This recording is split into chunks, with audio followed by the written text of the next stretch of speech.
From their first leased aircraft to the UK's second largest long-haul airline, the Virgin Atlantic brand is a major British success story. On a whirlwind one-day trip to London, Mags on Media had the opportunity to sit down with the brand's charismatic frontman, Sir Richard Branson, and some of his staff to find out more about the secrets behind the brand's success as it celebrates 20 years of its London-Johannesburg route.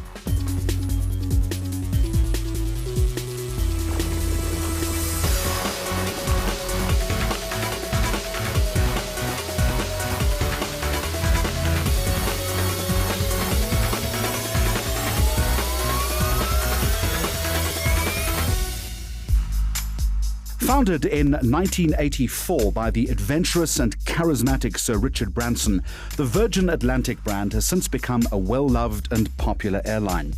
It's the brand's unique take on having fun while doing business that has cemented it as a major player among the more traditional carriers such as British Airways and the like. With its ethos of embracing the human spirit and letting it fly, Virgin likes to do things differently, from regular stunts and activations that often sees Branson himself interacting with customers directly to its distinctive take on the in-flight safety video. Hello there. We're delighted to welcome you on board Virgin Atlantic.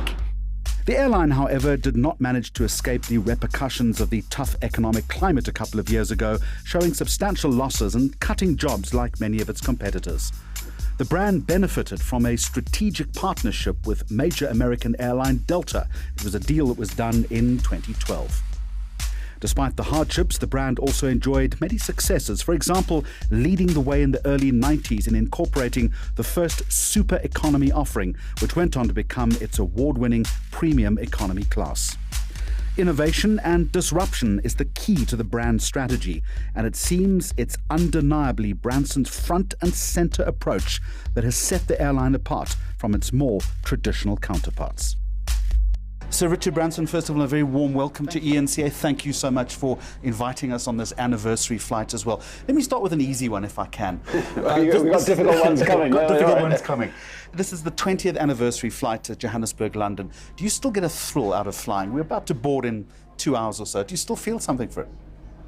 I still get an enormous thrill. When we started Virgin Atlantic with one second-hand 747 33 years ago, I don't think anybody expected us to survive more than a year or two, and there was general skepticism. People loved the airline, and we went from one plane to 2 planes to 3 planes, and it grew over the years. And I've been enormously proud of all the wonderful people who work at Virgin Atlantic, enormously proud that it's survived against the might of British Airways and other airlines, and we've seen a lot of other airlines disappear. And it's still as great an airline as it was, I think, 33 years ago. So it's great to be celebrating an anniversary to South Africa today. So leading on from that then, how do you keep a brand fresh and contemporary in difficult economic times? It all comes down to people. I remember on the very first Virgin Atlantic inaugural flight, the people who worked for it were loving it, were up and excited. And I thought, can we possibly keep this up in 30 years' time? 30 years later, because they're still proud of the airline, we give them the tools to do a good job. They're still as excited working for Virgin Atlantic as they were 30 years ago. So, as long as I think you have people who run your companies that genuinely care about people, who give them the tools to do a good job, then you can keep the quality up for many, many years. And I think, there are a lot of airlines we compete with that have people running them that really don't seem to ever travel on them because they just don't give their staff the tools to do a good job. This is a brand, not only the airline, but all the other properties that you have, that is fronted by a charismatic leader. Do you keep your finger on the tiller, on the rudder, on every aspect of the Virgin brand? And if so, how do you do that? It's a good question. I mean, look, the only way I could have built the Virgin Empire into all the different things is to learn very early on to be a good delegator. So we have tremendous people running each of the Virgin companies. But having said that, if I'm on a Virgin plane, I'll have a notebook in my back pocket. I will take notes and I'll come back, and sometimes it's the smallest little things, because it's the smallest little things that make for an exceptional restaurant or exceptional airline, and I'll make sure that those little things are dealt with. I mean, like on my last flight, somebody mentioned that the 787 windows darkened after takeoff, and therefore when they were flying over the Northern Lights, they couldn't see the Northern Lights anymore. So, I've made sure that if we're flying through the Northern Lights, we undarken the windows. And I think there's a lot of chairmen of companies who will have just said, nodded politely and forgotten that a passenger had said that. So, and we employ people who are good at following up on things like that. So you're well known when it comes to the Virgin brand for stunts, for surprises. Is that always the icing on the cake? I think it used to be important that it had my involvement before the Virgin brand was well known. Now that the Virgin brand is well known, we try to make sure that the team do the fun things with the customers without the need for Richard Branson to be around all the time. I mean, it's quite funny when I'm on a flight going around and seeing the passengers. Sometimes I get people saying, Are you on every flight? And I say, well, yeah, I have a balloon, and I go from I go from plane to plane, and they let me in the door. But I think the important thing is to keep surprising people. And I mean, we had some cabin crew on a flight recently. They all hid in the overhead baggage things, so that when passengers came on, they couldn't see any cabin crew. When they opened the rack, the cabin crew went, "Hello, Mr. Such and Such." Yeah, everybody had a laugh, everybody smiled, and that's what an airline, that's what a company should do. Why is that important? Those little touches. Oh, I think if you take yourself too seriously, as most companies do, then if your staff are not smiling and happy and having a good time, then the passengers will not have a good time either. So, really important that that your staff have a good time. I mean, again, last time I was on a flight, I got on board with 20 bog rolls, lavatory rolls, yes, in my bag, and we had competitions seeing which aisles could get them all the way to the back of the plane without breaking them. Everybody had a great laugh and went home with a smile, and it doesn't take much to make people smile. So I'm wondering if you still get a kick out of it.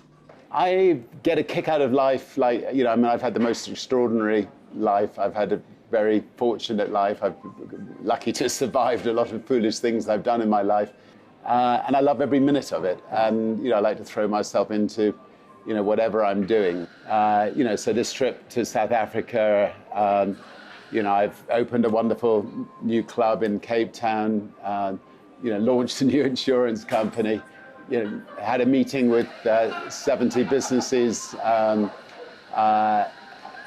Mont Rochelle, our vineyard, and to talk about how businesses in South Africa should get together to try to tackle some of the big issues that South Africa faces, and maybe form a local B team in South Africa like we've got on a global basis. And I've been to our game reserve, Ulusaba, which is just voted the best game reserve in the whole of Africa, and had the magnificent time following 20 wild dogs for 3 days. So it's been, I love the mixture of everything. One day, the Virgin brand has got a fare with you not running the organization. How's it going to do? Well, I mean, I've got two great kids who I think would be good ambassadors for Virgin going forward, and I think companies, need ambassadors. They need. I think having the company run in a family-oriented way where we really care for our people is important. So, yeah, one day, they'll fulfill that role. But in the meantime, they're doing their best to make their own marks in life. And my son makes documentary feature films on subjects that he feels are important, like things like the war on drugs and other things, which actually Dad gets involved in too. And my daughter's a doctor and helping with our foundation. So we do a lot of things together already. But yeah, when the balloon bursts, they'll step into my shoes. But when I say step into my shoes, we'll still keep chairman, managing director, people running the companies who, in the way that we do today, who are great at running them. And they'll be hopefully the icing on the cake. You've just outlined this whirlwind visit that you've had to South Africa over the past week.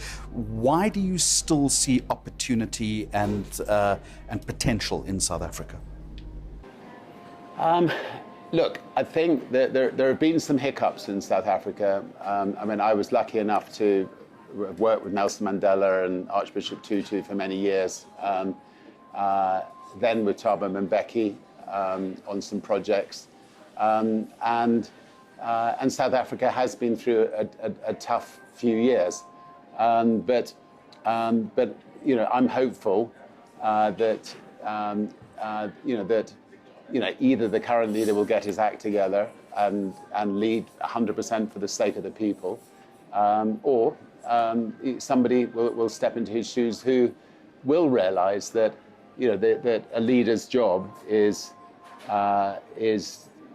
to be there for the sake of your people and for the good of your country, and that's the only reason for a leader of a country to be there. And I'm hopeful, and I believe that will happen. I think Mandela founded this country on those principles, and I think everybody in this country want those principles to be honoured and continued.